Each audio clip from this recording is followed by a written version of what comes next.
নমস্কার, আমি মামনি আর মামনি দিদি AWW ইউটিউব চ্যানেলে আপনাদের সবাইকে স্বাগত।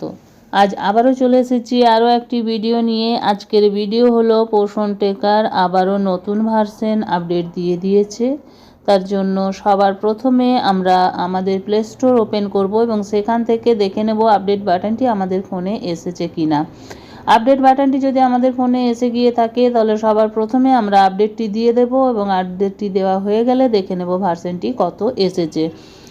এখানে চলুন দেখে নিই। ভার্সনটি দেখুন এসেছে 25.2.2 ভার্সন এবং আপডেটটি দেওয়া হয়েছে 24শে ফেব্রুয়ারি 2026 তারিখ। তারপরে আমরা দেখে নেব যে কয়টি আপডেট এসেছে এই ভার্সনে এবং কি আপডেট এসেছে। দেখুন এখানে হোয়াট ইজ নিউ কি এসেছে। একটি আপডেট এখানে এসেছে, remove non Aadhaar registration link from Aadhaar registration flow. এখানে আগে যখন কেউ আধার দিয়ে রেজিস্ট্রেশন করতে যেত তখন সেই একই জায়গায় বা স্ক্রিনে একটি অপশন থাকতো, applicant does not have Aadhaar number. সেখানে ক্লিক করে আধার কার্ড ছাড়া আমরা ভোটার এবং প্যান কার্ড দিয়ে নতুন গর্ভবতী মা এবং প্রসূতি মায়ের নাম রেজিস্ট্রেশন করতে পারতাম। এখন সেই অপশনটি বা লিঙ্কটি আর সেখানে দেখা যাবে না। তাহলে আমরা ভোটার কার্ড বা প্যান কার্ড দিয়ে কি আর মায়েদের নাম রেজিস্ট্রেশন করতে পারবো না? চলুন দেখে নিই আজকের এই ভিডিওতে। তার জন্য সবার প্রথমে দেখুন আমি আমার বেনিফিশিয়ারি ওপেন করেছি। এবার সেখান থেকে দেখুন গর্ভবতী মা খুললাম। এখানে নিচে দেখুন যে অপশনটি লেখা থাকতো, লিঙ্কটি থাকতো, applicant does not have Aadhaar number, সেই অপশনটি এখান থেকে সরিয়ে দেওয়া হয়েছে। প্রসূতি মায়ের ঘরটিও ওপেন করে নিই। তারপর নিউ রেজিস্ট্রেশন এবং প্রসিড করে দেখে নেব যে এখানেও অপশনটি আছে কিনা। দেখুন এখান থেকেও অপশনটি সরিয়ে দেওয়া হয়েছে। নীল রঙের একটি লেখা আসতো, applicant does not have Aadhaar number, Aadhaar ছাড়া যদি আমরা করতে যেতাম।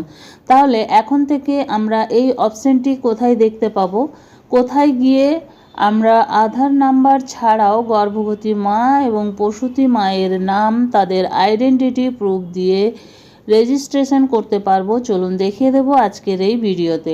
তার জন্য এখানে দেখুন আমি মোর অপশানে যাব এবং মোর অপশানে গেলে এখানে আমার দেখুন সেই লেখাটি অ্যাড করে দেওয়া হয়েছে।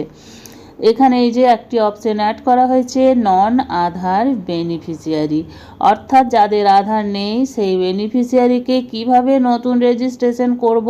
তার জন্য আমাদেরকে মোর অপশানে যেতে হবে এবং মোর অপশানে গিয়ে নন আধার বেনিফিশিয়ারি খুললে এখানে দেখুন দুটোকে করতে পারবেন আপনি, গর্ভবতী মা এবং প্রসূতি মা। বাকি কারো কিন্তু আধার ছাড়া নতুন রেজিস্ট্রেশন করা যাবে না। ধরুন প্রেগনেন্ট ওমেন খুলবো, ওপেন করব, প্রসিড। দেখুন প্রসিড করলে এখান থেকে আধার নাম্বার ছাড়া আপনারা মায়ের যে কোনো ডকুমেন্টস দিয়ে নামটি রেজিস্ট্রেশন করতে পারবেন।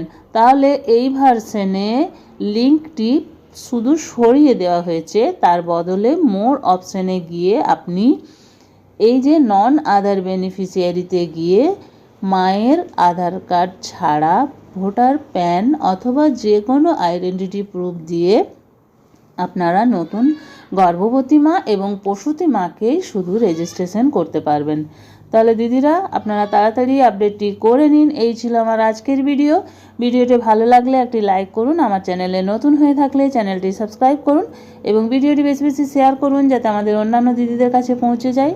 আজ এই পর্যন্তই, আবার চলে আসবো আরও একটি নতুন ভিডিও নিয়ে। ততক্ষণ সবাই ভালো থাকুন, সুস্থ থাকুন। ওকে, বাই বাই।